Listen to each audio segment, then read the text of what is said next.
Hello, good morning, good afternoon, good evening, wherever you are watching this, and welcome back to the channel. Now today I'm going to be talking about a certain documentary about a club I support, Tottenham Hotspur, that's been released on Amazon, that I watched with my dad actually, called All or Nothing.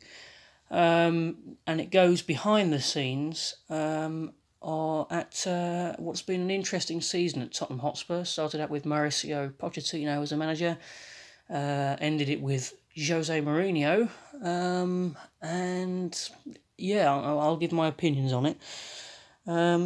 First thing I'd like to say is that I always think it's good when you have these sort of things because you can go behind the dressing room, you get to see a little bit of what goes on behind closed doors, if you will.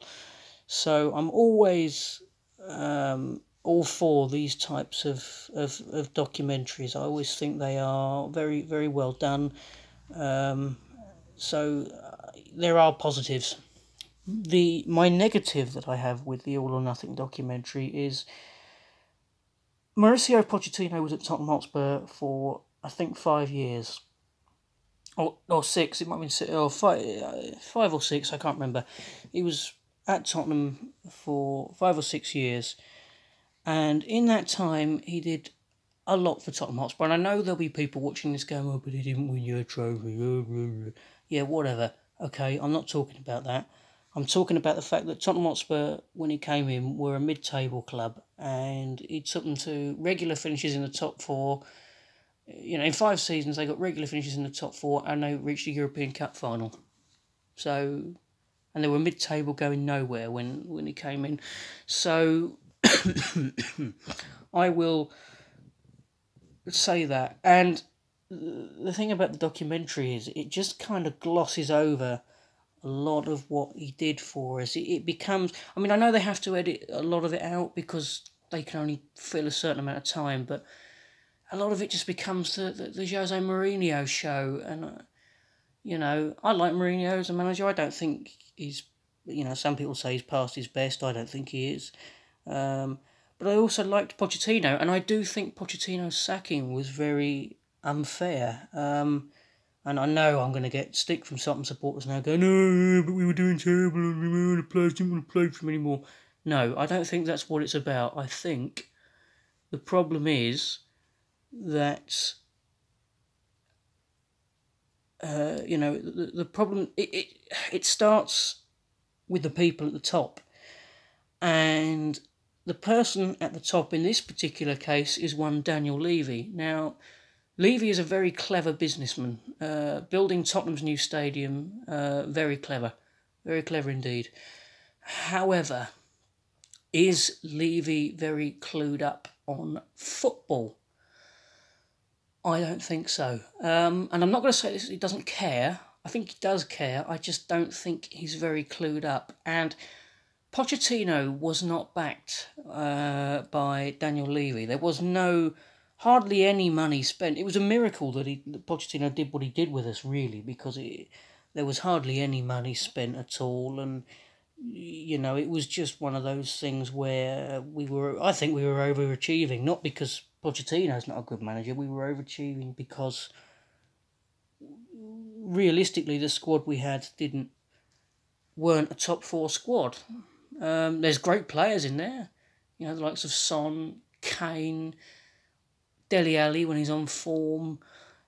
However, realistically it's not a top 4 squad. And the frustrating thing is that Pochettino was sacked, but what could he do? The guy was out on his feet. He couldn't do, he had players that didn't want to be there, and the chairman, Daniel Levy, wasn't doing anything about it. What exactly could Pochettino do? If you've got players who don't want to be there, you can't make them play well.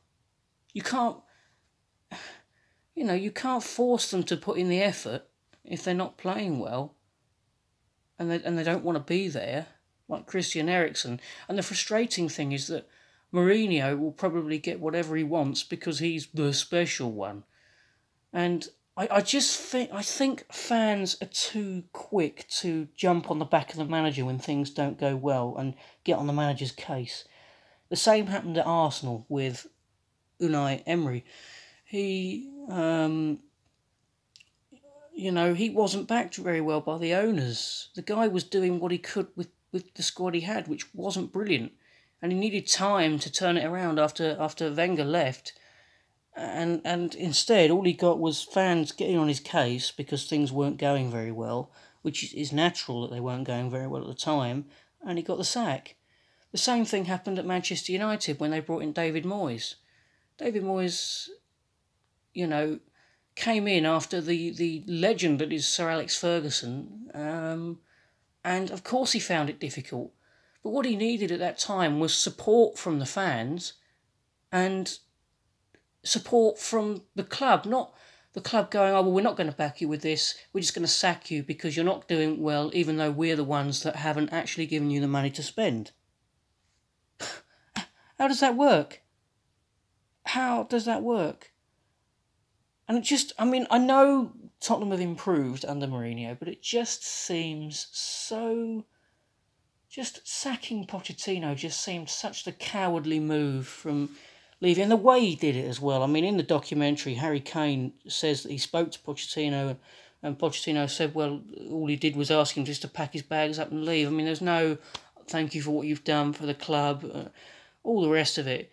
Just such a cowardly move, and the way he sacked him as well was just so cowardly. The honourable thing to have done would have been to have given him the money. And I'm not having all this, oh, but the stadium drained Levy's money, he didn't have any money. No, Levy's worth a load of money. Yeah, that stadium hit him a bit with the money, but he still had the money there. He could still have given Pochettino what he wants, and he'll probably give Mourinho what he wants, as I said, because Mourinho's the special one. Well, special, so what? Poor old Pochettino. He's jobless now, and honestly, I wish Pochettino all the luck in the world. I really do. Unless he ends up at Arsenal, which I really much doubt he would. Wherever he goes, I wish him all the luck in the world, because the bloke deserves it. Jesus, sacking him like that was just cowardly to me, and just shows how clueless Daniel Levy is, because the honourable thing would have been to have given Pochettino the money that he wanted so that he could spend and bring in the players that the club needed. But yeah, in terms of the documentary, I just wish there'd been a little bit more on Poch and what he'd done, and rather than just kind of glossing over it. I think he got about 10 minutes, did Pochettino, and the rest of it was all Mourinho. So, and if it means they have to release more episodes so they can get more of it, I had to release more episodes than planned to get more of it in. But positives-wise, great to see what's going on.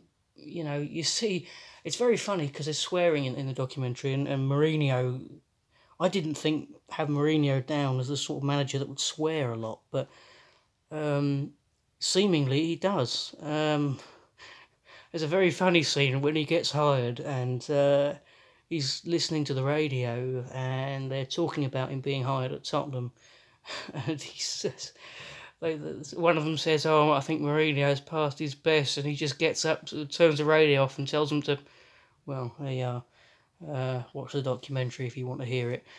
And when he's talking to the players, and he's very honest, I like that as well. I do like that he's honest. First thing he said to Dele Alli was, I can tell that you're lazy in training. It's great. He's got no filter. So there is positives to it, but as I say, I just sort of wish there'd been more of Pochettino in there, because that was, a real shame that it kind of had to be glossed over. But I'm going to end it here, and we'll talk again soon, I suppose. Take care.